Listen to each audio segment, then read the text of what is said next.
Salam. Salam dan selamat hari Minggu bagi kita semua.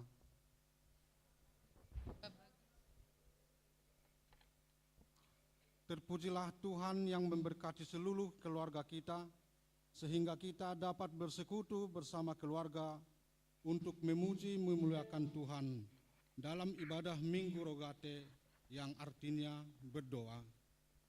Ya Tuhan, berilah kiranya keselamatan. Ya Tuhan, berilah kiranya kemujuran. Melalui Minggu Rogate hari ini, kita dipanggil supaya selalu hidup di dalam doa dan iman.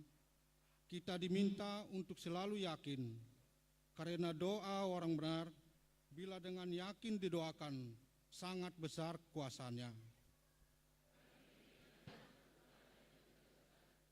Janganlah hendaknya kamu khawatir tentang apa pun juga, tetapi nyatakanlah dalam segala hal keinginanmu kepada Allah dalam doa dan permohonan dengan ucapan syukur.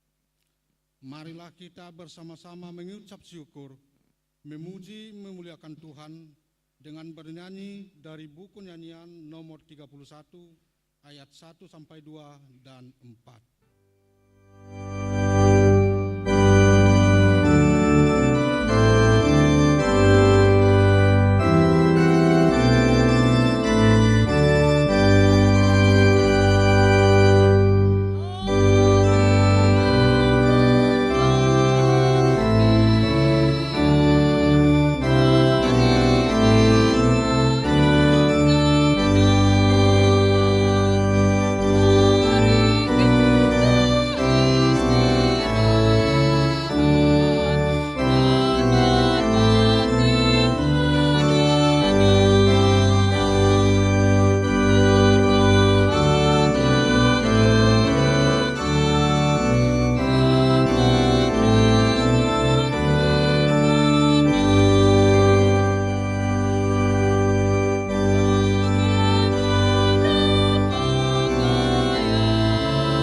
Dan nama anaknya Tuhan Yesus Kristus, dan nama Roh Kudus yang menciptakan langit dan bumi. Amin. Beritahukanlah dengan suara sorak-sorai dan kabarkanlah hal ini. Siarkanlah itu sampai ke ujung bumi. Katakanlah, Tuhan telah menebus Yakub hambanya. Bersorak-sorailah bagi Allah, hai seluruh bumi. Mazmurkanlah kemuliaan namanya. Muliakanlah dia dengan puji-pujian. Haleluya. Haleluya.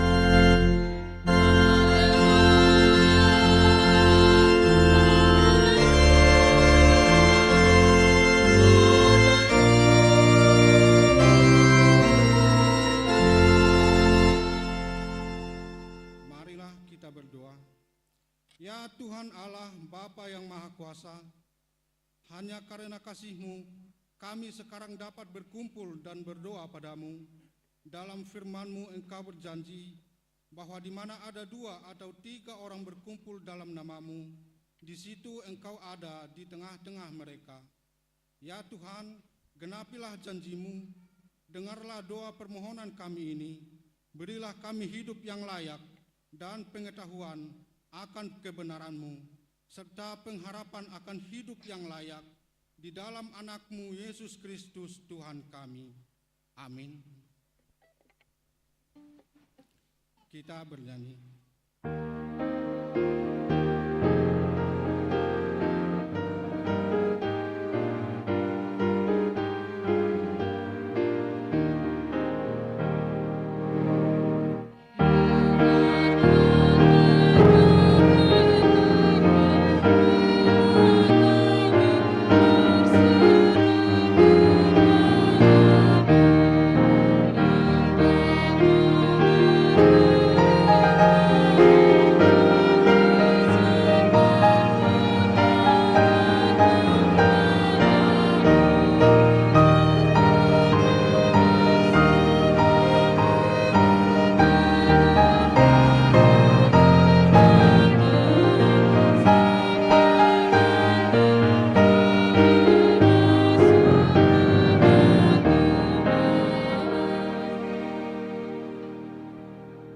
Hukum Taurat untuk kita di Minggu Rogate adalah hukum Taurat yang keempat dan maksudnya. Hukum Taurat yang keempat, ingat dan kuduskanlah hari Sabat. 6 hari lamanya engkau bekerja dan melakukan segala pekerjaanmu. Tetapi pada hari yang ketujuh, ialah Sabat Tuhan Allahmu. Maka jangan melakukan sesuatu pekerjaan, engkau atau anakmu laki-laki, atau anakmu perempuan, atau hambamu laki-laki, atau hambamu perempuan, atau hewanmu, atau orang asing yang berada di tempat kediamanmu. Sebab 6 hari lamanya Tuhan menjadikan langit dan bumi, laut dan segala isinya, dan Ia berhenti pada hari yang ketujuh. Itulah sebabnya Tuhan memberkati hari Sabat dan menguduskannya. Maksudnya adalah kita harus takut serta kasih kepada Allah. Sebab itu, jangan menganggap rendah akan ajaran dan firman Allah. Hendaklah kita menganggap itu kudus, dan hendaklah kita tekun mendengar dan mempelajarinya. Demikianlah hukum Taurat Tuhan. Marilah kita memohon kekuatan dari Tuhan untuk melakukan hukumnya. Ya Tuhan, kuatkanlah kami melakukan yang sesuai dengan hukum-Mu. Amin. Kita bernyanyi. Yesus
kita merendahkan diri untuk mengaku dosa kita.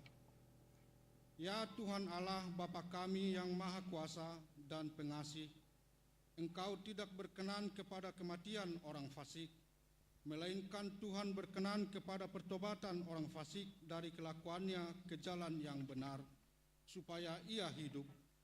Oleh sebab itu, kami memohon kepadamu, jauhkanlah kami dari segala murka dan hukum-Mu.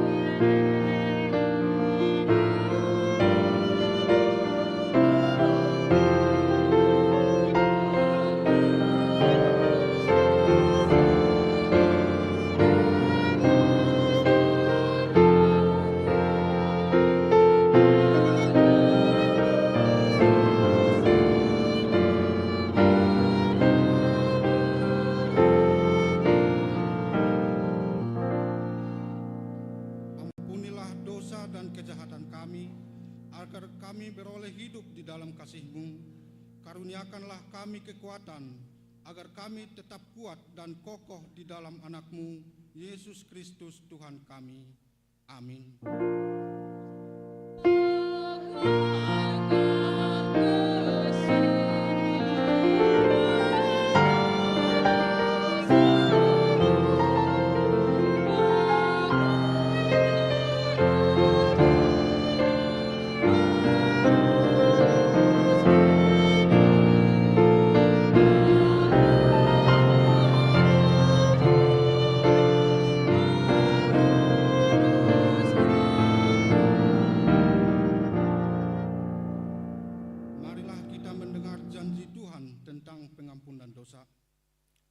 Marilah kepadaku semua yang letih lesu dan berbeban berat, aku akan memberi kelegaan kepadamu.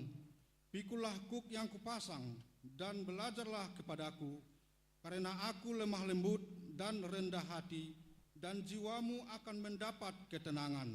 Sebab kuk yang kupasang itu enak dan bebanku pun ringan. Kemuliaan bagi Allah di tempat yang maha tinggi. Kita bernyanyi.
Pada Minggu Rogate hari ini diambil dari kitab Mazmur pasal yang ke-28, dimulai dari ayat 1 sampai ayat 2. Kita baca secara responsoria.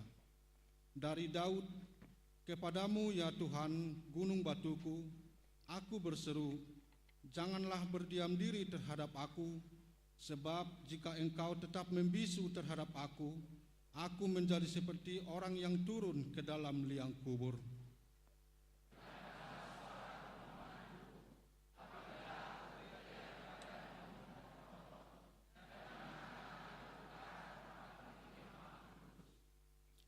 Demikianlah pembacaan firman Tuhan. Berbahagialah orang yang mendengar firman Allah serta memeliharanya. Amin. Kita bernyanyi.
Bersama-sama mengaku iman kepercayaan kita.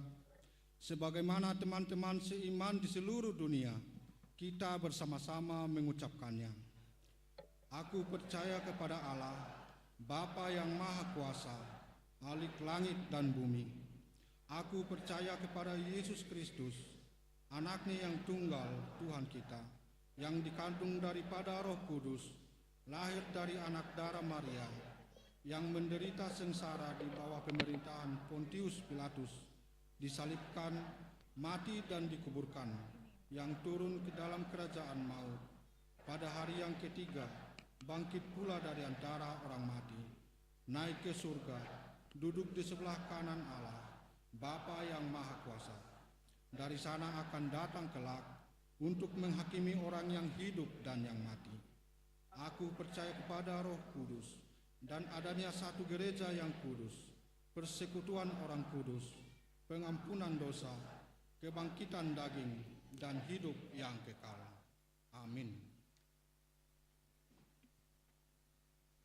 Mari kita dengarkan warta jemaat.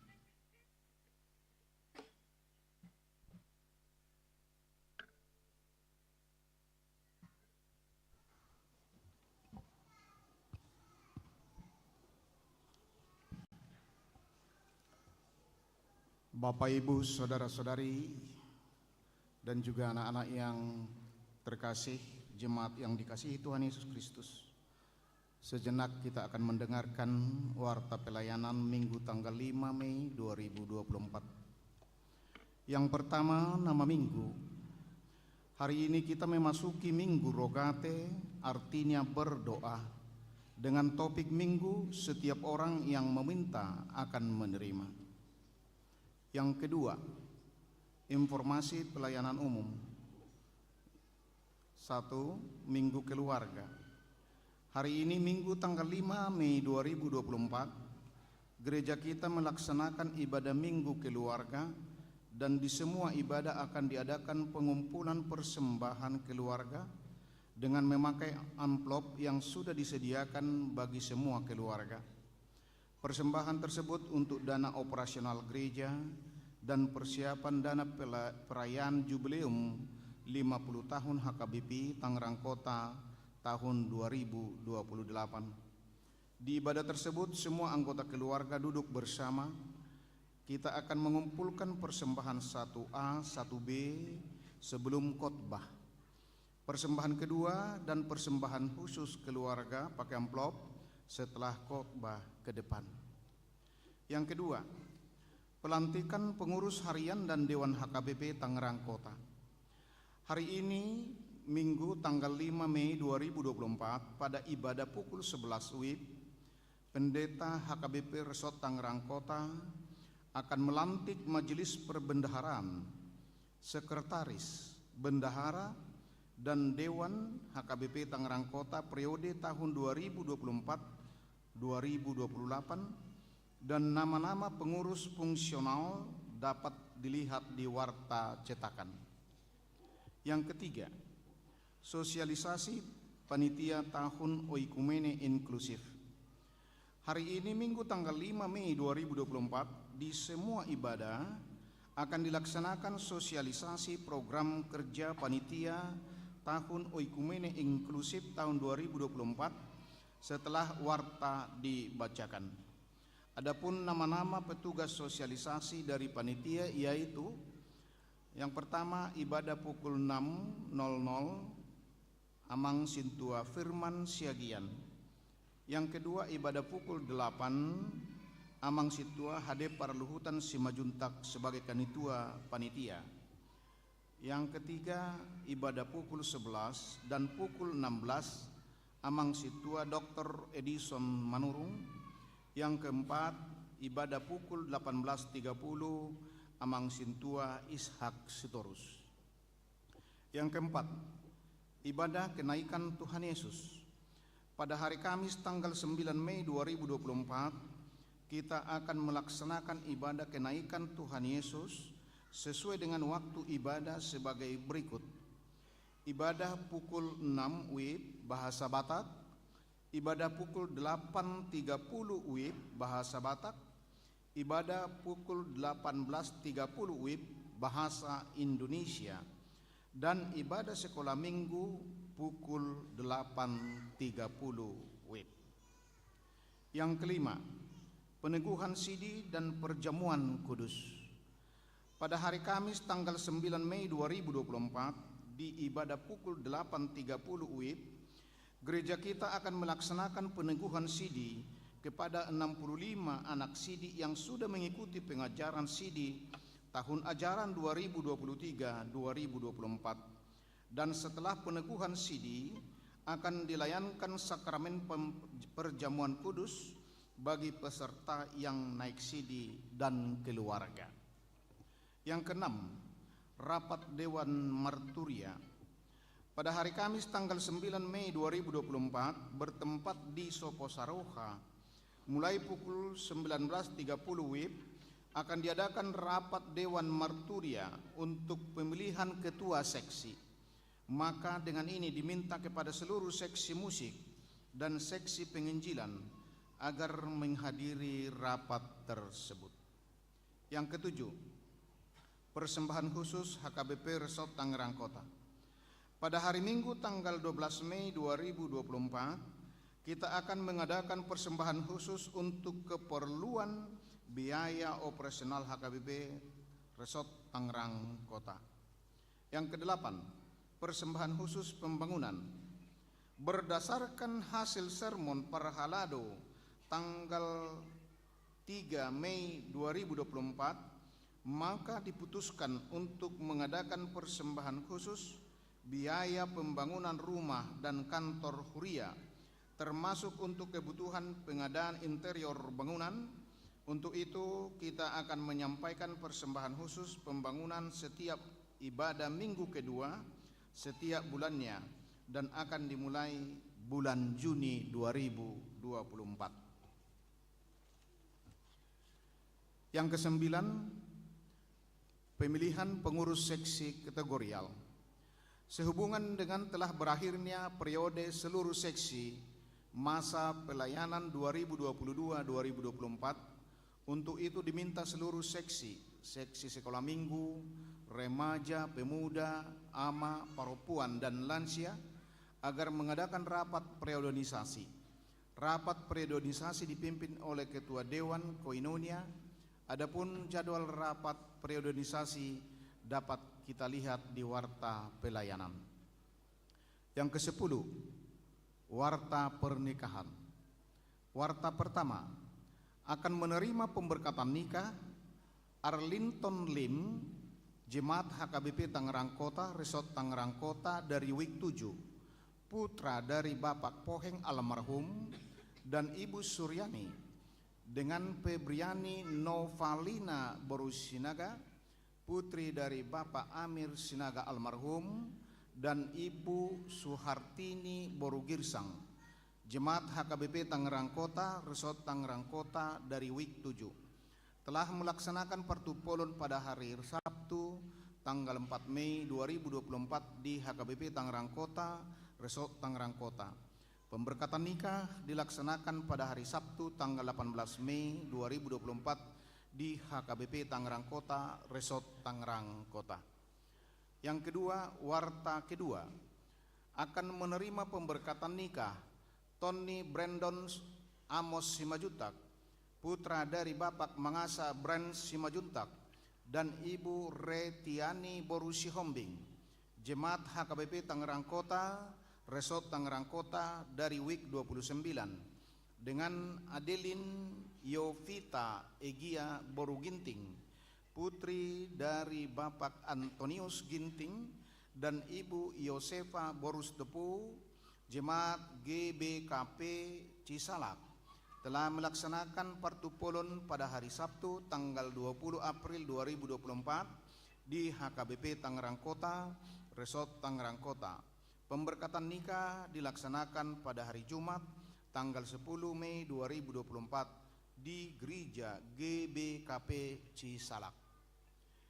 Yang ketiga, warta kedua, akan menerima pemberkatan nikah Alvanus Pandiangan, putra dari Bapak Victor Pandiangan almarhum dan Ibu Martaria Boru Hutagalung, Jemaat HKBP Poria Hajai, Resort Immanuel, Distrik 9 Sibolga, Tapteng Nias, dengan Sri Yuahuni Boru Lumban Tobing, putri dari Bapak Rudi Lumban Tobing almarhum dan Ibu Ruth Boru Simurangkir almarhum, Jemaat HKBP Tangerang Kota, Resort Tangerang Kota, telah melaksanakan partupolon pada hari Rabu tanggal 24 April 2024 di Gereja HKBP Poria Hajai, Resort Immanuel.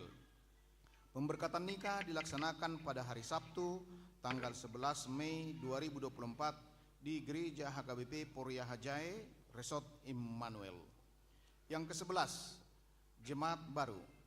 Sejak hari ini, Minggu tanggal 5 Mei 2024, telah menjadi jemaat baru di HKBP Tangerang Kota. Keluarga yang pertama, keluarga Bapak Afraim Hutajulu dan Ibu Desti Mei Sari Borunenggolan, jemaat daftar ulang, yang menerima pemberkatan nikah di HKBP Tangerang Kota pada tanggal 5 Agustus 2023, bertempat tinggal di Jalan Poris Indah, Blok E nomor 748 Cipondo dari Wik 10, NRJ 1738. Yang kedua, keluarga Bapak Rubenson Lumban Tobing, Ibu Marlina Permatasari Boru Tambunan, yang datang dari HKBP Sin Tanauli Resort Harataran, Jawa, Distrik 5 Sumatera Timur, bertempat tinggal di Komplek Pondok Arum, Blok B6 nomor 2, Kecamatan Karawaci dari Wik 18, NRJ 1739. Yang ke-12, jemaat pindah.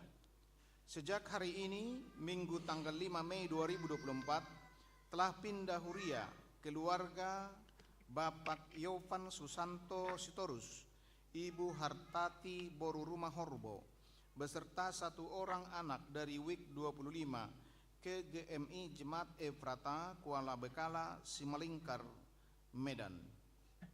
Yang ke-13, ucapan selamat dan doa. Full timer, Parhalado dan seluruh warga jemaat mengucapkan Yang pertama, selamat ulang tahun kelahiran dan ulang tahun pernikahan kepada semua jemaat yang berulang tahun pada minggu ini, dengan doa dan harapan panjang umurnya, sehat tubuhnya, kuat imannya di dalam Tuhan. Yang kedua, kepada jemaat yang sakit, kiranya Tuhan memberkati kesembuhan. Demikian warta jemaat minggu ini disampaikan. Untuk warta lainnya dapat kita lihat dalam buku acara digital. Apabila ada kesalahan dalam penulisan dan pembacaan di warta ini, dapat dikonfirmasikan ke Parhalado di week masing-masing atau ke sekretariat jemaat pada waktu jam kantor. Kiranya Tuhan memberkati. Horas, selanjutnya akan kita dengarkan sosialisasi dari panitia.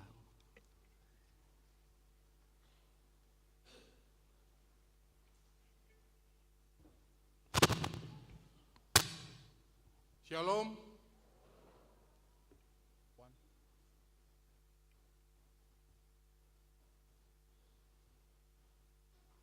Jemaat yang dikasihi oleh Tuhan kita Yesus Kristus, Bapak, Ibu, dan seluruh warga jemaat HKBP, kami berdiri di sini mewakili seluruh panitia Ekumene Inklusif HKBP Tangerang Kota tahun 2024.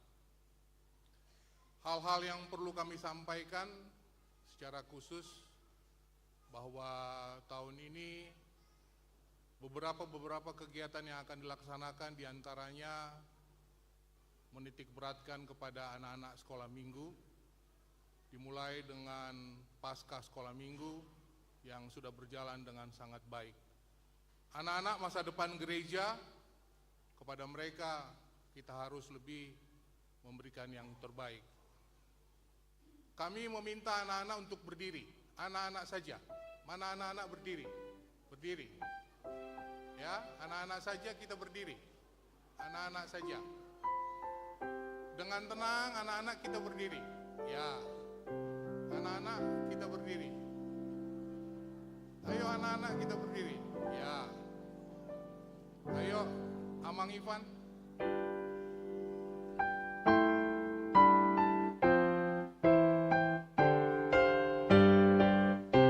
Kita bernyanyi Met Awon. Ayo. 1, 2, 3. Met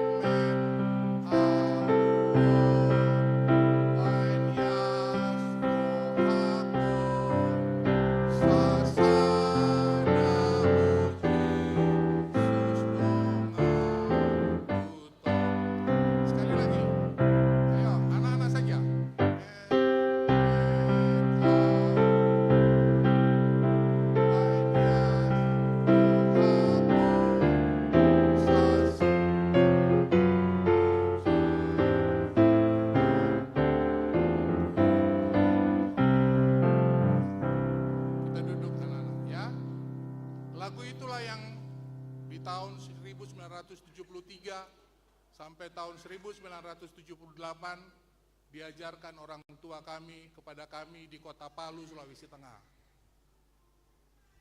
Lagu yang sangat sederhana mengajarkan kepada kami bagaimana anak-anak itu dibentuk, bagaimana anak-anak itu menjadi masa depan gereja.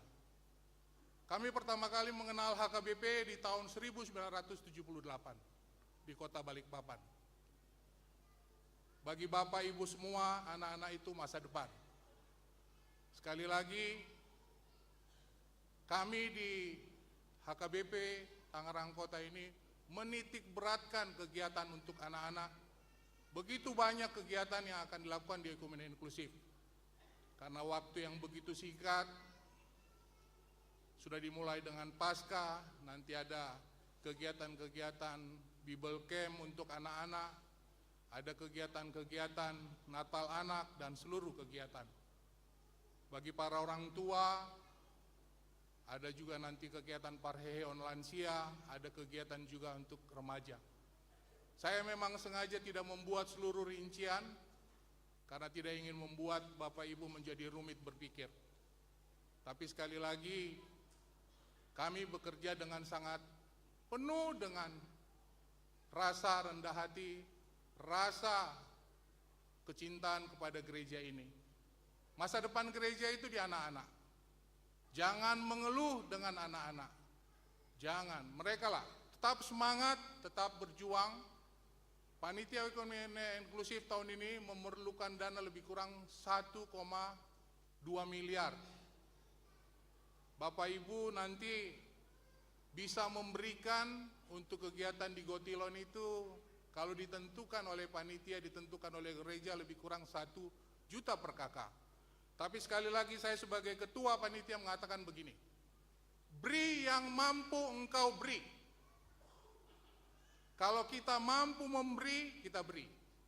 Kalau hanya mampu memberikan 100, jangan memberi 200. Itu memaksakan diri, tidak baik itu. Berikan yang mampu kita beri. Tapi kalau kita mampu memberi 200, kita memberi 100, Tuhan pasti mencatat.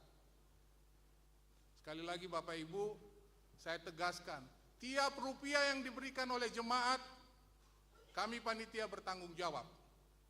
Kami akan mempertanggungjawabkan seluruh uang tiap rupiah. Saya bangga kalau lihat setiap datang ke gereja, ada satu keluarga dengan satu motor, anak 2 atau 3, atau turun dari angkot, cepat berjalan. Bangga saya melihat Bapak Ibu dan seluruh jemaat untuk mengejar. Kami harus mampu memberi yang terbaik. Sekali lagi, tidak boleh main-main dengan uang yang dikumpulkan oleh jemaat. Saya sering dipanggil sebagai sintua keras, sintua tegas. Saya orang yang tidak suka bermain-main dengan apa yang sudah diberikan oleh jemaat. Harus kita pertanggungjawabkan. Tidak ada lagi ruang yang gelap-gelap, tidak boleh. Tidak boleh lagi ada kegiatan-kegiatan yang membuat ada perbedaan. Nanti ada konser yang akan dipimpin oleh Amang Ivan di bulan September. Semua jemaat harus bisa ikut menyaksikan. Kalaupun ada kontribusi, jangan membebani jemaat. Sekali lagi Amang Inang, saya tegaskan, saya tegas terkait apapun mengenai uang. Tidak boleh ada ruang abu-abu, tidak ada yang gelap-gelapan. Orang mau komentar saya keras, saya tegas, saya tidak peduli. Tapi untuk kemuliaan nama Tuhan dan HKBP Tangerang Kota. Saya mau cerita sedikit begini Amang Inang. Di hari Senin saya ke Jakarta, mobil saya parkir di stasiun kereta bandara, saya bawa satu proposal. Saya lagi berpikir, berjuang, biar di halaman parkir kita itu bisa kita lakukan paving block. Biar nanti nggak becek, biar dan lain sebagainya. Dan itu ada di program Oikumene Inklusif. Saya sampai di stasiun BNI City, kemudian ke tempat keluarga Simanjuntak. Saya serahkan proposal itu, tapi terpotong dengan Indonesia melawan Uzbekistan. Dalam hati saya, Tuhan bantu saya untuk bisa mencari dana bagi gereja. Setengah 12 malam saya pulang, tuan rumah keluarga Simanjuntak itu memberikan oleh-oleh. Setelah sampai di rumah, saya lihat untuk HKBP Tangerang Kota, untuk proyek paving block itu, kita dikasih 100 juta. Sekali lagi dikasih 100 juta. Ya, kalau dalam target itu biayanya lebih kurang 400 juta, nanti saya mau kerjakan aja secara swakelola, nggak pakai tender-tenderan. Ya, sekali lagi, swakelola saja.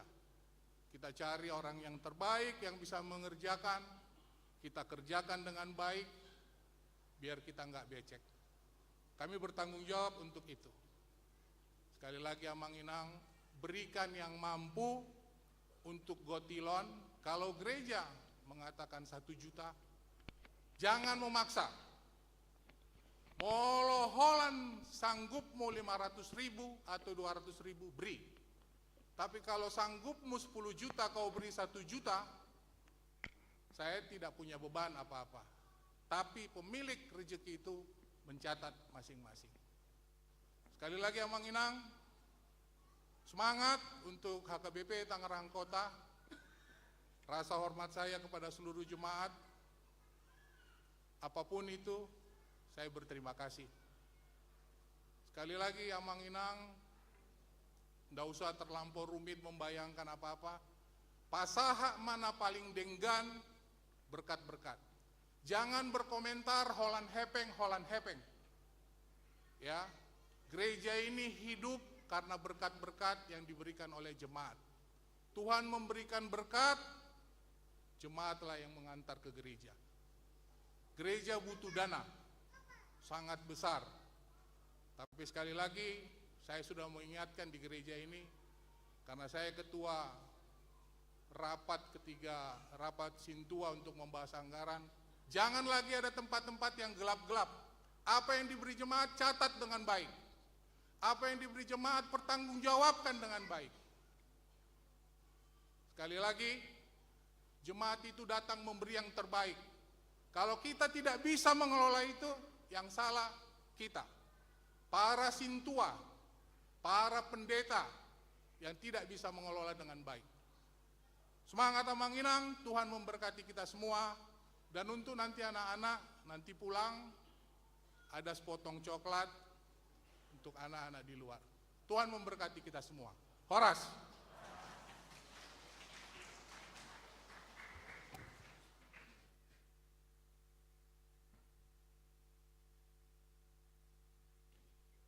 Kita bernyanyi dari buku nyanyian nomor 814 ayat 1 sampai dengan ayat 3 sambil mengumpulkan persembahan 1A dan 1B.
Damai sejahtera Allah yang melampaui segala akal, itulah yang memelihara hati dan pikiran saudara semuanya di dalam nama Yesus Kristus Tuhan kita.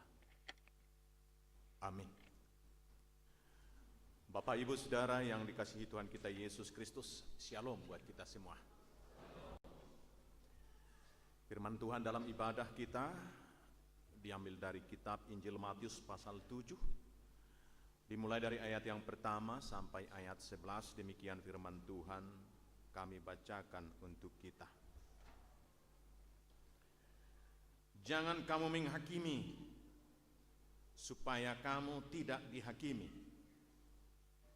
Karena dengan penghakiman yang kamu pakai untuk menghakimi, kamu akan dihakimi.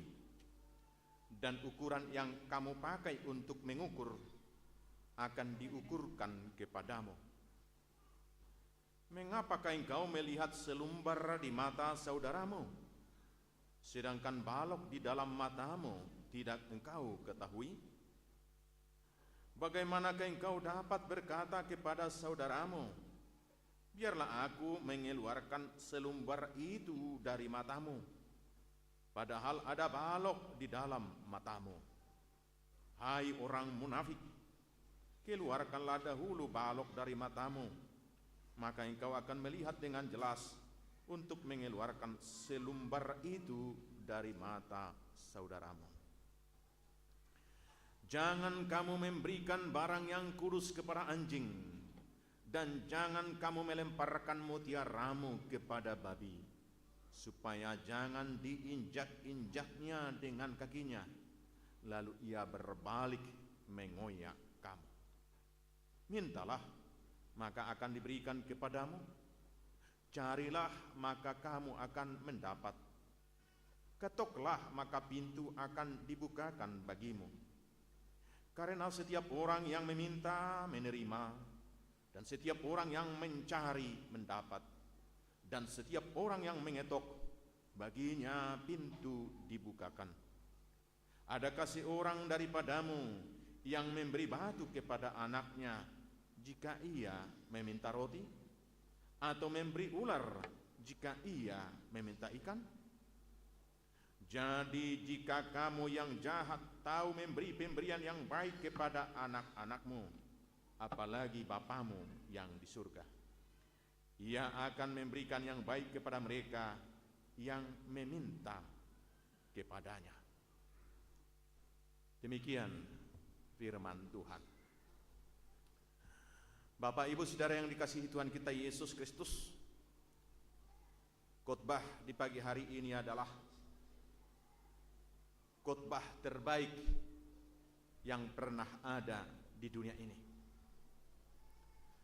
Dan mungkin tidak ada lagi khotbah yang terbaik selain dari ini. Dari khotbah di bukit, dan yang menjadi nats khotbah adalah sebagian dari khotbah terbaik itu. Kemudian juga latar belakang daripada khotbah di bukit adalah ketika orang banyak berduyun-duyun mengikut Yesus dengan motivasi yang beragam. Dimulai dari pasal 5 ayat yang pertama. Ada motivasi karena lapar supaya dapat makan gratis. Ada motivasi karena sakit atau keluarganya sakit supaya sembuh. Ada juga motivasi untuk melihat bagaimana banyak mujizat yang terjadi seperti menjadi tontonan. Dan kemudian juga ada orang yang mau mencari-cari kesalahan daripada Yesus itu dalam pengajaran dan tindakannya. Untuk menyatukan semua motivasi itu, Yesus mengajarkan bahwa para pengikutnya haruslah seperti yang disampaikan dalam khotbah di bukit ini. Maka khotbah di bukit sering disebutkan dengan anggaran dasar dan anggaran rumah tangga orang Kristen. Bapak, Ibu, Saudaraku, di khotbah di bukitlah disampaikan oleh Yesus bagaimana mulianya pengajarannya dibandingkan dengan ajaran-ajaran yang sudah ada sebelumnya. Ajaran-ajaran yang sudah ada sebelumnya secara khusus adalah gigi ganti gigi, hukum pembalasan, dan kemudian sama di agama-agama lain juga seperti itu.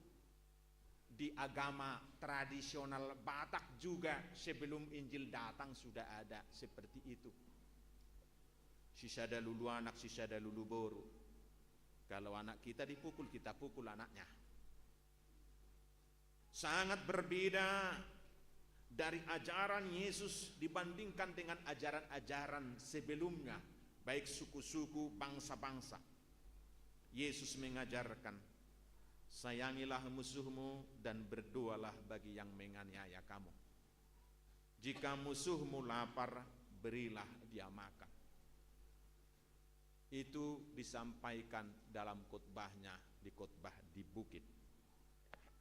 Sebagian daripada khotbah di bukit itu ada pada khotbah hari ini. Dan yang pertama diserukan supaya orang-orang manusia itu damai sejahtera, rukun dengan sesamanya. Dan kemudian bukan hanya rukun dengan sesamanya, tetapi rukun dan menjalin komunikasi yang sangat baik juga dengan Tuhannya.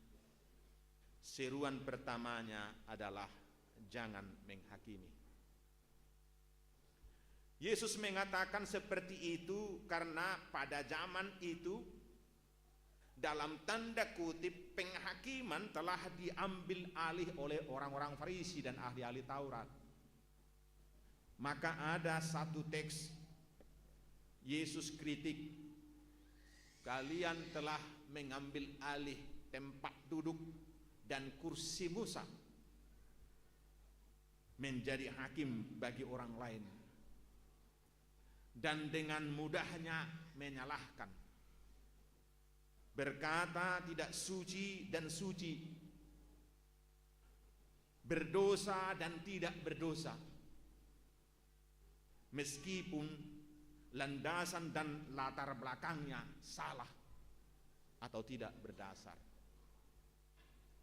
Sehingga Tuhan berkata, hak menghakimi itu adalah hak Tuhan.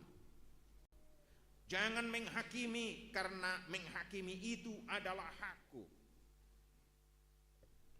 Dalam teks yang lain dibahasakan seperti itu. Mengapa kita tidak boleh saling menghakimi? Karena kita juga sangat mungkin salah. Penglihatan kita terbatas. Itu sebabnya dikatakan dalam Taurat yang ke-9 itu jangan berdusta, diartikan kita tidak boleh menyatakan sesuatu yang tidak benar kepada seseorang itu jika belum tentu dengan tepat dan benar kita ketahui kesalahannya.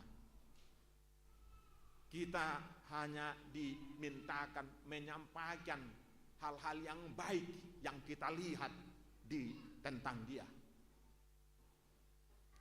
Itu disampaikan dalam membuat arti jangan bersaksi dusta kepada orang lain atau jangan berdusta. Pernah orang-orang Farisi bertanya kepada Yesus, dan ini juga adalah soal menghakimi. Yesus, siapakah yang salah? Apakah orang ini atau orang tuanya atau nenek moyangnya yang banyak dosanya sehingga dia buta sejak lahirnya? Kalau bagi sebagian orang, ya mungkin adalah kejahatan daripada kawan ini atau orang tuanya atau nenek moyangnya, maka dia lahir sejak buta. Apa ya dosa-dosanya? Dan manusia, mudah-mudahan kita yang ada di sini tidak pernah melakukan seperti itu. Kalau ada penderitaan seseorang, ya memang banyak kali dosanya itu. Kesalahannya banyak. Saya dengar dari si A, dari si B. Mungkin karena itu, jika ada penderitaannya, atau maaf lahir cacat, difabel misalnya, ada orang yang menuduhnya yang bukan-bukan. Dan ternyata itu bisa sangat salah. Dibuktikan oleh jawaban Yesus. Bukan dia yang salah. Dia kan buta sejak lahir. Lahir aja udah buta. Bukan orang tuanya. Bukan nenek moyangnya. Jadi apa jawabannya? Supaya bagi dia dan di dalam dia nyata kerajaan Allah. Supaya melalui dia dilihat oleh semua orang di muka bumi ini, Tuhan kita itu maha kuasa dan mulia. Bahwa ternyata tergantung sama dia. Dalam kasihnya dan juga dalam genggamannya sesuai dengan kehendaknya. Dia belum pernah salah.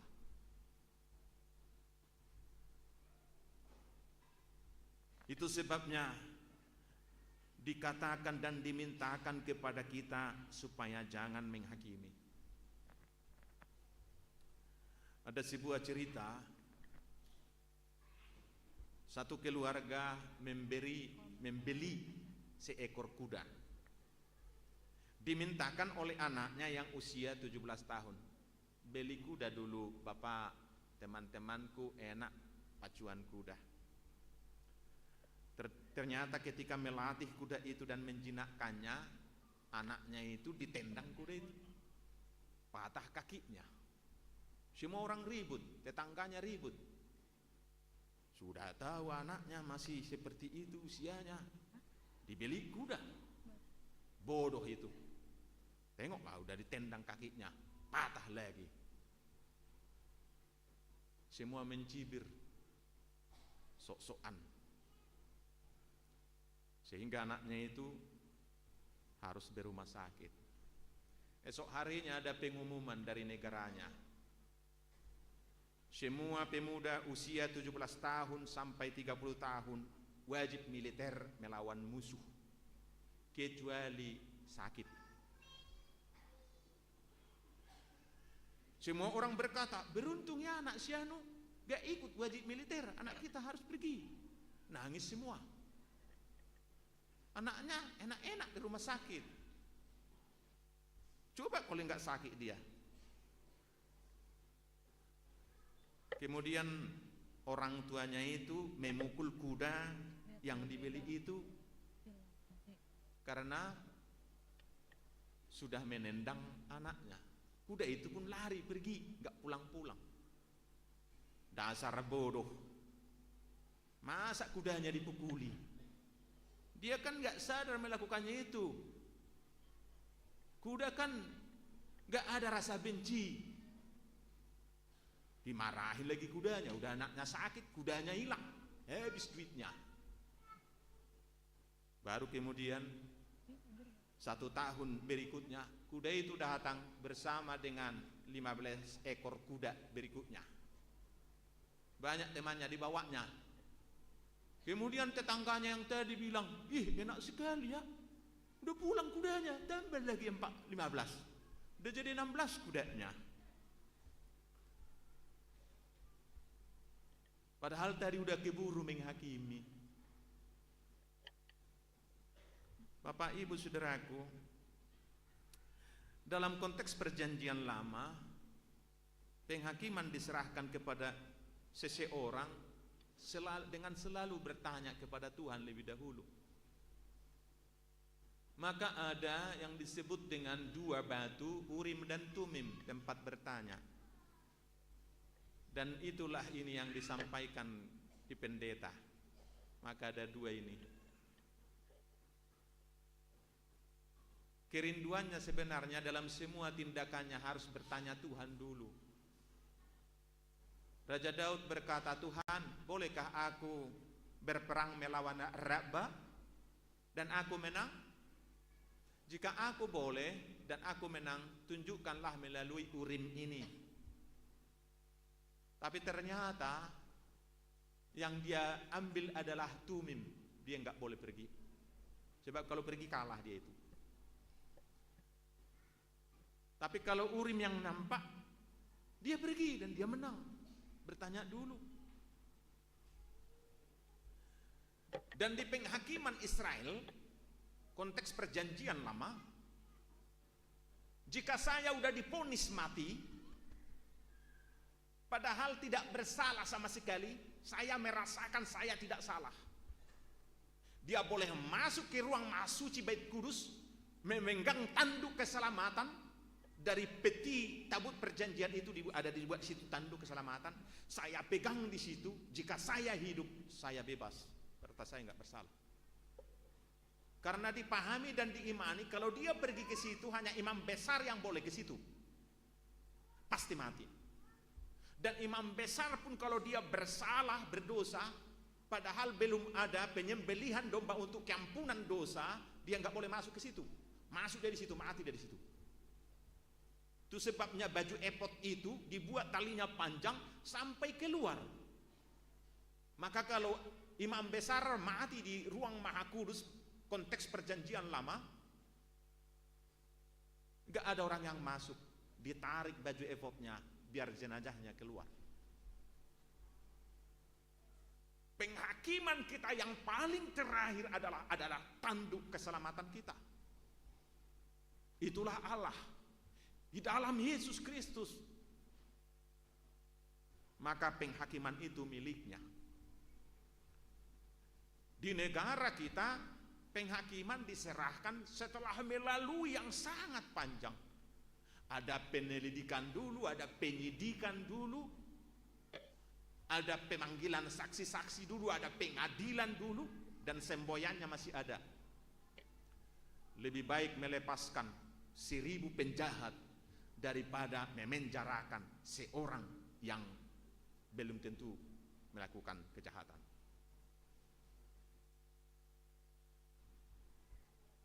Daripada memasukkan ke penjara seorang yang benar. Supaya super hati-hati. Dan itu diimani pertanggungjawabannya kepada Tuhan langsung. Pengajaran tentang pengadilan. Dan rumusnya seperti itu. Karena saya pelajari, etika Protestan juga mempengaruhi trias politika, pembagian legislatif, eksekutif, dan yudikatif setelah zaman monarki dan raja-raja. Munculnya Montesquieu, Rousseau, dan Voltaire hampir sejajar dengan dimulainya reformasi.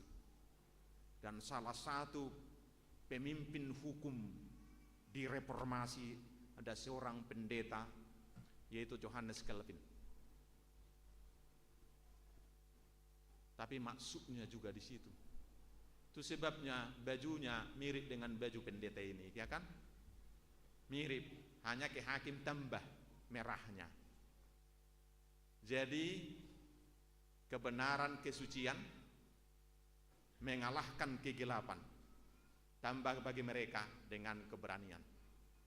Berani berkata benar, berani kata jujur, supaya kejahatan semakin berkurang. Kalau boleh bersih, gak ada lagi kejahatan. Bapak, Ibu, Saudara, kita serahkan penghakiman itu kepada Tuhan. Maka itu juga seruan supaya tidak main hakim sendiri tentunya. Kalau sudah diserahkan kepada hakim, itu kita pahami adalah perpanjangan tangan Tuhan untuk memberikan keadilan. Kalau dia tidak adil di situ, dialah yang langsung kepada Tuhan.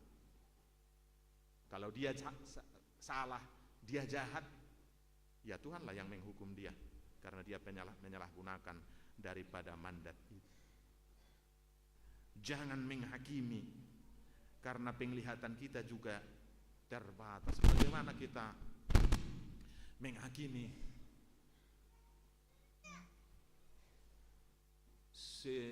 setitik di mata teman kamu lihat. Betul kan? Apa yang mungkin kalau jangankan di matanya, kalau ada di sini, kotor di sinimu. Tapi sebesar tiang di matamu nggak bisa lagi kau lihat. Memang nggak bisa lagi lihat kan? Kalau udah sebesar tiang mana bisa lagi lihat? Udah segini dia nih, nggak melihat lagi. Yang mau dimaksudkan sebenarnya adalah jika kalau kamu menghakimi sesamamu, ngaca dulu. Itu maksudnya. Memangnya nggak ada kesalahanmu? Emangnya kita lebih suci dari dia? Sama-sama banyak kekurangannya. Jangan menghakimi. Yang kedua, seruan dari firman Tuhan adalah jangan memberikan barang yang mahal kepada babi, dan kemudian juga anjing disampaikan di situ. Ini juga adalah Yesus membuat gambaran, perumpamaan. Apa barang yang mahal itu? Barang yang mahal itu adalah firman Tuhan. Barang yang mahal itu adalah seruan untuk percaya kepadanya, sebab itu sangat mahal. Beribadah kepadanya, mengerti firman Tuhan. Tapi ketika kita menyampaikan firman Tuhan kepada seseorang, dia memberikan jawaban yang jahat, sudah selalu kita ingatkan dan mintakan untuk datang, dia tidak datang-datang. Jangan bersusah-susah untuk menyampaikan kepada dia itu.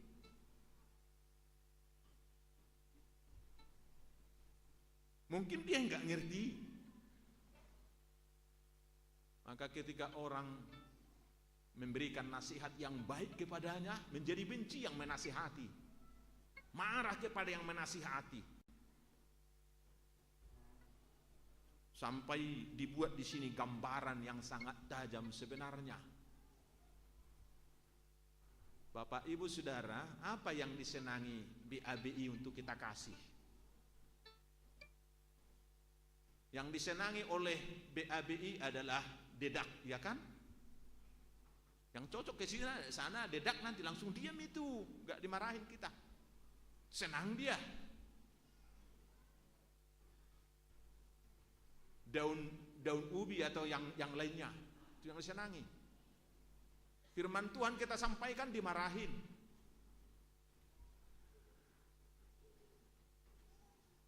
Tetapi kita orang-orang percaya ini adalah orang-orang yang merindukan barang-barang yang mahal itu, yaitu firman Tuhan kita, persekutuan dengan firman, dan kita menjadi menyenangi tatkala firman disampaikan. Dan kita juga sangat suka ketika orang-orang yang menyampaikannya datang menyampaikan kepada kita. Ketika ada ibadah-ibadah di week, dia dengan rindu datang. Meskipun terkadang udah gelap, atau terkadang datang hujan, tapi dia merindukannya, sebab dia tahu dan mengerti mana yang mahal, mana yang tidak mahal. Yang terakhir, dan ini yang sangat berhubungan dengan nama minggu kita, adalah supaya kita berdoa. Dimulai oleh firman Tuhan, mintalah maka kamu akan mendapat. Bapak, Ibu, Saudara, doa adalah napas hidup orang-orang percaya. Doa adalah satu-satunya jalan, satu-satunya alat, meskipun abstrak tetapi menjadi konkret jika diimani, untuk berhubungan dengan Tuhan kita. Oleh sebab itu semua orang percaya mutlak menjadi pendoa. Tidak akan ada lagi seharusnya orang percaya yang tidak tahu berdoa. Tapi kalau diperhatikan, ternyata hal ini masih perlu harus ditekankan. Meskipun kita udah lama jadi orang percaya itu. Saya belum mengenal banyak HKBP Tangerang Kota, baik jemaatnya, para ibu dan juga para bapak. Tapi di gereja tertentu yang pernah saya layani, ada hal-hal atau perilaku-perilaku seperti ini. Kalau ada pertanyaan, si bapak-bapak itu belakangan masuk. Baru dipilih pendua syafaat baru masuk. Supaya dia enggak dipilih. Dan saya enggak tahu apa benar, konon katanya biasanya di pertanyaan itu dua pendua. Satu tuan rumah perjabu, yang kedua yang datang. Akhirnya di beberapa tempat di HKBP dipotong satu. Hanya pemilik rumah aja karena udah mutlak. Yang datang enggak ikut lagi berdoa. Mudah-mudahan bukan karena takut berdoa. Dan seharusnya semua orang-orang percaya tidak ada lagi yang merasa sulit untuk berdoa. Merasa sulit berhubungan dekat dengan Tuhannya. Maka nanti di pertanyaan tadi manapun di persekutuan, jika diminta, ibulah yang berdoa ya, iya amang, iya enak. Bapaklah yang berdoa ya, iya amang, iya enak. Dari yang disampaikan oleh Amang Sintua Simanjuntak, ketua Okumene inklusif kita, sampai ada seloroh kritik tajam, sampai dia besar, Bapak kaulah yang berdoa, maka doanya metawon banias ruhakon, karena hanya itu yang dia tahu, padahal dia udah besar, udah jadi bapak-bapak. Banyak cerita-cerita tentang doa ini. Tapi kalau pemahaman saya kenapa masih banyak itu, mungkin karena masih itu realitas. Doa dari pemilik rumah. Ketika doa dari pemilik rumah itu pergi cari-cari pemilik rumah. Dari mana kau cari pemilik rumah? Saya kan ngontrak di sini. Supaya dia tidak berdoa. Seluruh tapi sebenarnya menyakitkan. Dan Yesuslah yang mengajarkan dan membuat sistematika doa.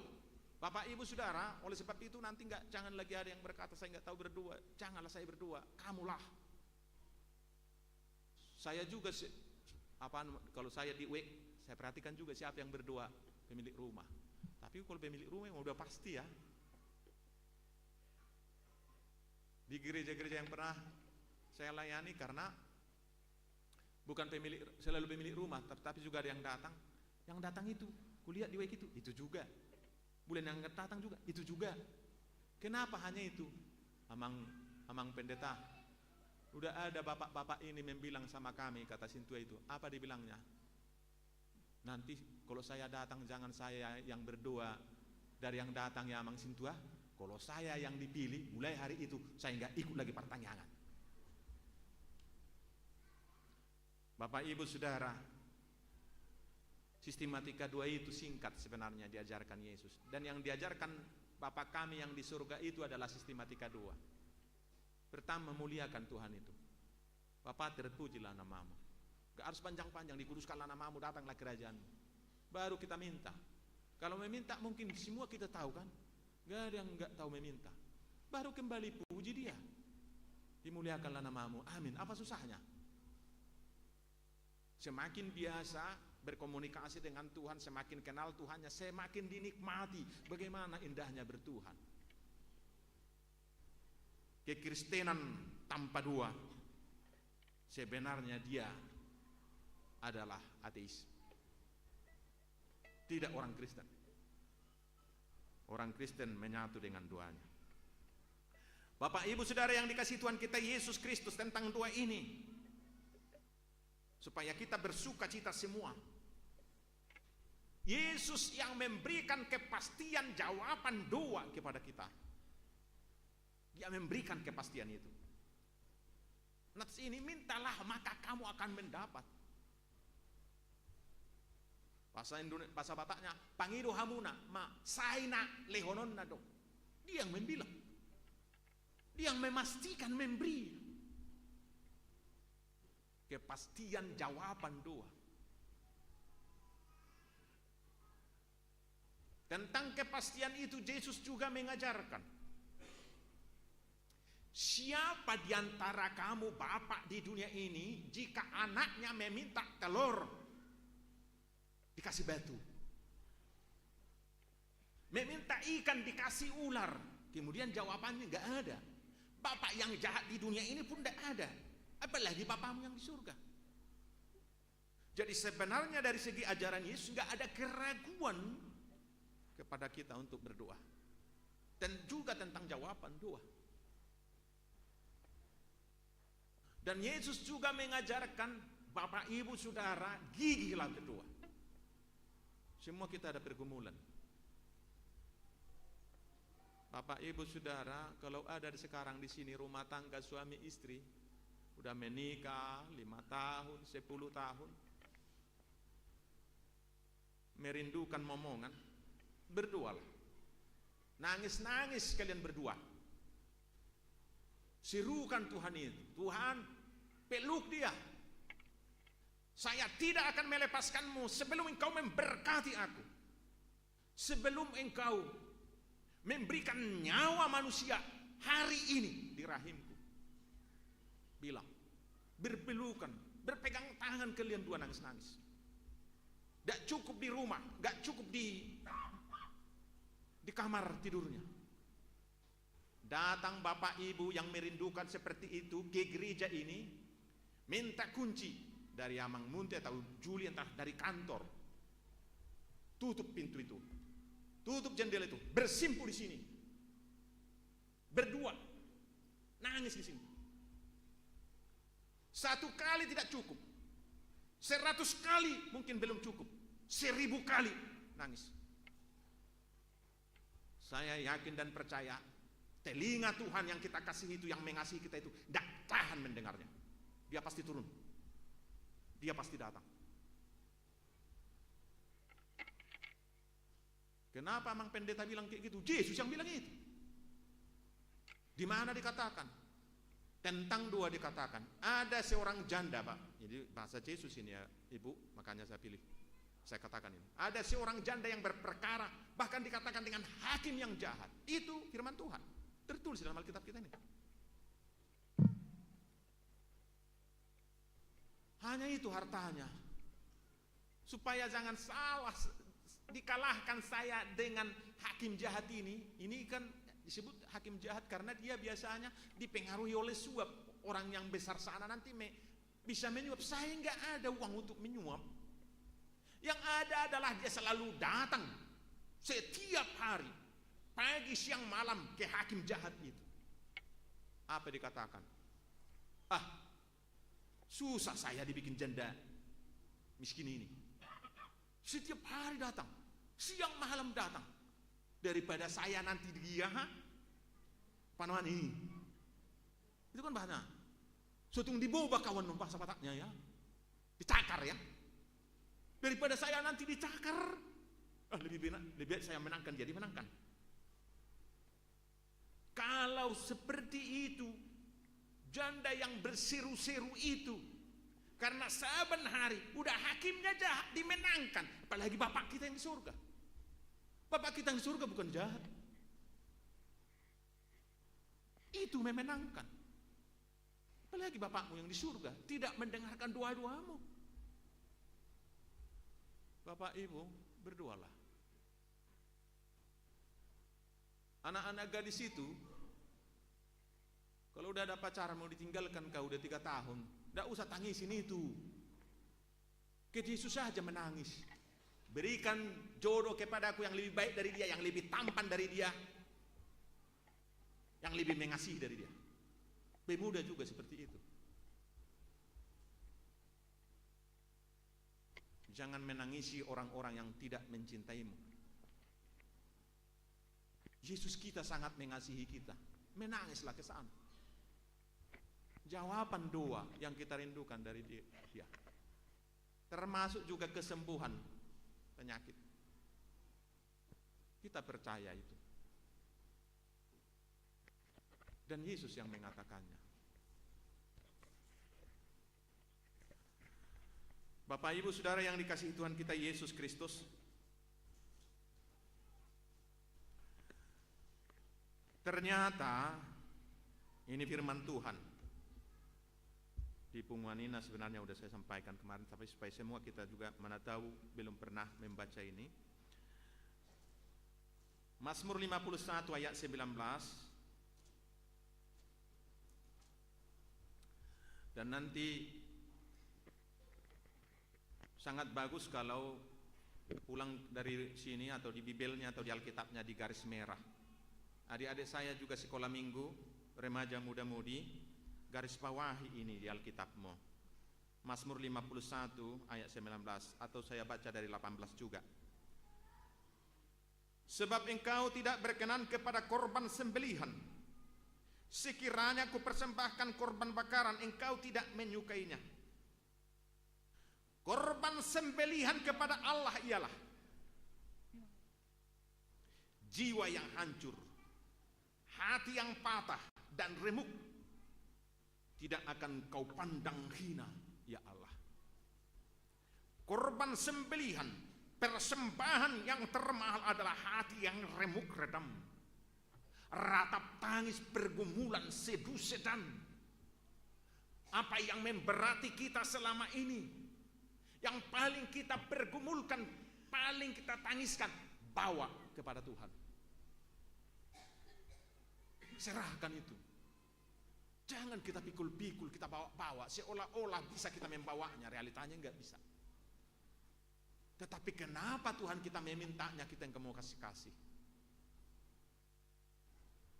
Dan kemudian setelah kita berdoa, di hati kita amin, kita bersuka cita, kita bergembira, karena percaya Tuhan memberikan jawaban atas doa. Dalam cerita Alkitab kita sangat banyak, Bapak Ibu Saudaraku. Kita bisa menjadi berbahagia, kita menjadi senang. Ada 3 orang mandul dalam cerita Alkitab kita. Ketika mereka berdoa dan berseru, ada Rahel, ada Hana, ada Elisabeth. Udah mandul. Jelas-jelas di Alkitab dikatakan Allah membuatnya mandul. Itu dalam 1 Samuel tentang Hana. Dia berdoa diberikan anak. Tuhan telah pastikan bahwa Hizkia akan mati. Hizkia, pergi dulu kau, Yesaya, pergi kau ya ke Hizkia. Itu anakku Hizkia.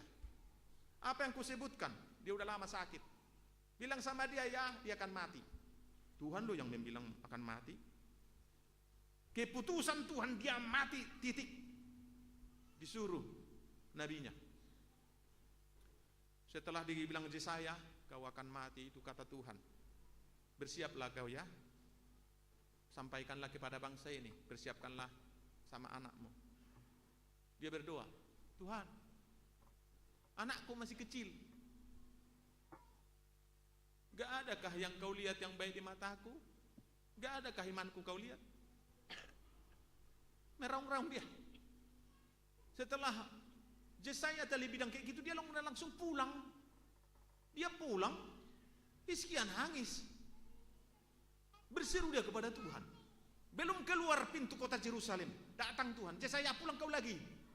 Kenapa? Udah nangis dia. Bilang sama dia, kau enggak jadi mati, tambah umur 15 tahun lagi. Itu cerita Alkitab. Maka dia pulang. Hizkia, saya sudah suruh Tuhan pulang. Katanya tambah lagi usiamu 15 tahun lagi. Apa tandanya bagiku? Ada tandanya. Nanti bayang-bayang kalau matahari dari sana, kau nanti jalan, matahari dari sana, ini timur. Biasanya kan bayang-bayang ke sana. Nanti bayang-bayang jadi berbalik ke sana. Itu tandanya. Alkitab kita menceritakan. Dan realitanya Hizkia tambah umurnya lagi. Itu dicatat dalam firman Tuhan, bukan hanya cerita Mang Pendeta itu. Mudah-mudahan kita semua di sini pernah baca. Itulah doa. Dan atas dasar itulah bagi orang-orang percaya tidak ada takdir. Tidak ada simpanan. Tidak ada ditentukan terus miskin meskipun bekerja keras, meski belajar keras. Tidak ada ditentukan terus pasti sakit. Tidak ada. Itu bukan Alkitab orang Kristen. Yang lainnya ada takdir. Mungkin pernah di sini kan dulu mungkin 30 tahun yang lalu ada nyanyian takdir memang kejam. Kalau orang Batak juga ada itu, makanya ada nangis. Tugijang nina pordadainang, saya tu toro pabarbaran, saya tu gijang nina roha aliamang, patoruho nang sibaran, dainangin dekat sibaran itu takdir. Orang percaya tidak, semua bisa dirubah oleh doa. Menangis kita sama Tuhan itu.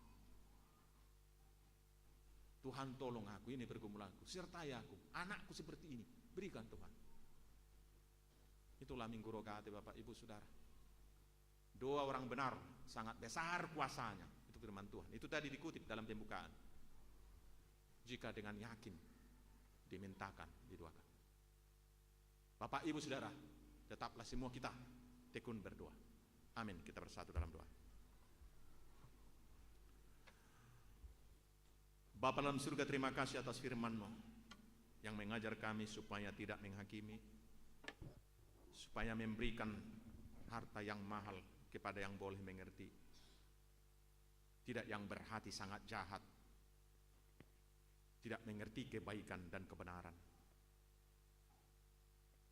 Dan juga secara khusus di Minggu Rogate ini kami disuruhkan oleh firman-Mu supaya kami berdoa, meminta kepadamu.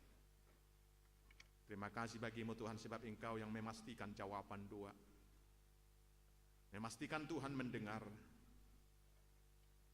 Bahkan firman Tuhan berkata kepada kami, erangan kami, tangisan kami, ratapan kami, keluh kesah kami, itulah persembahan sembelihan yang paling Tuhan rindukan. Maka kami bawa hati yang remuk redam kepadamu, tangisan kepadamu, tangisan rumah tangga yang lama merindukan momongan lahirnya putra dan putri. Dengarlah erangan mereka, dengarkanlah seruan kami. Kaulah yang memberikan nyawa manusia di kandungan, di rahim ibu dari rumah tangga itu. Berikan kesempatan kepada mereka Tuhan untuk mendidik anak, membesarkan di dalam nama-Mu, dan membawa di hadirat-Mu menjadi orang yang percaya kepadamu, yang takut akan Tuhan. Jika ada suami ataupun istri dalam rumah tangga itu yang kurang sehat, Tuhan mendandani tubuh mereka, memberikan kesehatan, melayakkan mereka untuk mendapatkan putra dan putri pemberian-Mu oleh kasih-Mu. Juga kami berdoa hati yang remuk redam pergumulan dari muda-mudi gereja-Mu dan juga para orang tua yang merindukan jodoh bagi putra putrinya, yang merindukan jodoh bagi muda-mudi gereja Tuhan. Pertemukan mereka Tuhan.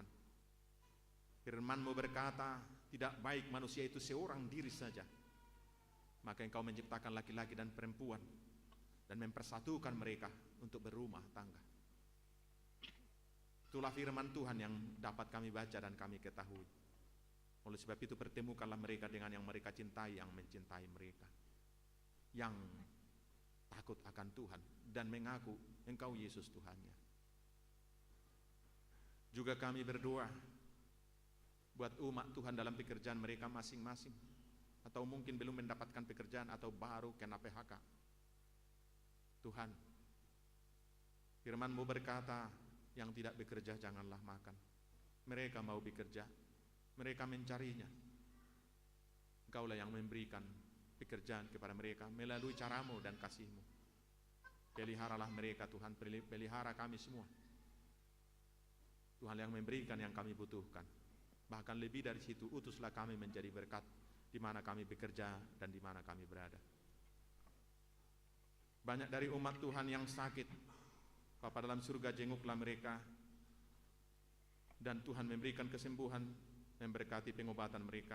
Kami berdoa buat Meike Adrian Silalahi, Fransius Nathanael Haryanja, Ririn Wapayanti Simanuk Galit, Takeshi Paulus Malau, Nyonya Sinaga Romulia Siregar, Adam Perlindungan Purba, Pasca Apriliana Sibagariang, Nyonya Hutapea Binaria Hutagalung, Pasca Angel Aprilia Stanggang, Riandi Pratama Limbong, Mesta Sitorus, Nicholas Nathanael Simanulang, Osner Sirait. Bapa dalam surga, datanglah menjenguk mereka, biarlah wajah yang manis itu dari Yesus Kristus Tuhan kami mereka lihat, dan tangan kasih-Nya yang memeluk dan merangkul itu memberikan kesembuhan. Berkati obat-obat yang mereka konsumsi, mampukan para dokter dan juga para tenaga medis memberikan perawatan terbaik, diagnosa penyakit yang terbaik, dan juga memberikan resep obat yang tepat. Tuhan, kami percaya atas kasih-Mu, mereka boleh sembuh. Demikian juga banyak umat Tuhan yang berulang tahun hari ini, berulang tahun kelahiran dan juga pernikahan. Terpujilah nama-Mu sebab Engkau menambah hari-hari kehidupan mereka dan hari-hari kehidupan kami. Ajarlah kami menghitung hari-hari kami sedemikian, agar kami beroleh hati yang bijaksana. Tuntun kami menorehkan tulisan-tulisan indah, yang sangat indah di mata-Mu, menjadi persembahan kami dalam semua aktivitas kehidupan kami, gerak operasional tubuh dan jiwa kami. Bapa, terpujilah nama-Mu, syukur dan terima kasih atas pengajaran dari-Mu. Dalam nama Yesus kami berdoa. Amin. Kita bernyanyi dan mengumpulkan persembahan untuk minggu dan bulan keluarga dan juga persembahan yang kedua.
kami yang di surga, kami mengaku bahwa Tuhan adalah sumber dari segala karunia yang melimpah dalam kehidupan kami masing-masing. Sebagian daripada karunia itu kami serahkan kembali sebagai persembahan kepada Tuhan. Terimalah dan berkatilah persembahan umat-Mu ini, agar dapat kami pergunakan untuk pekerjaan dan pelayanan kerajaan Tuhan di dunia ini. Bukalah hati kami untuk mengenal betapa banyak berkat dan karunia yang kami peroleh dari Tuhan, supaya kami senantiasa bersyukur kepada-Mu. Di dalam nama Yesus Kristus Tuhan kami. Amin.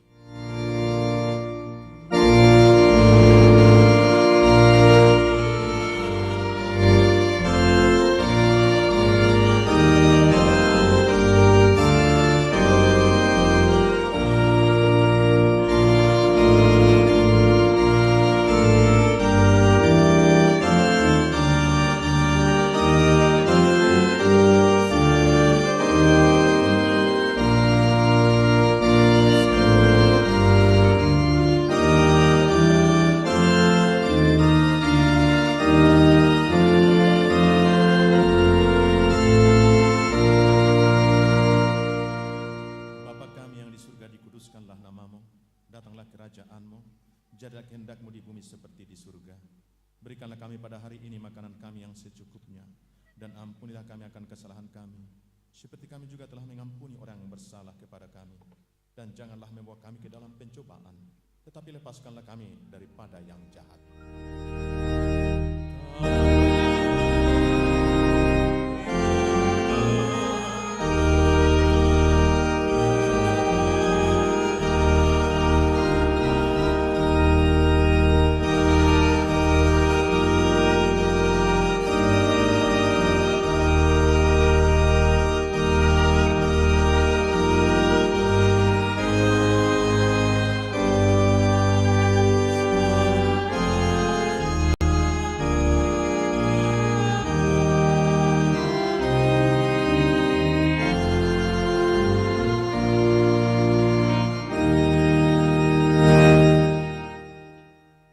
Sejahtera dan terimalah berkat dari Tuhan kita.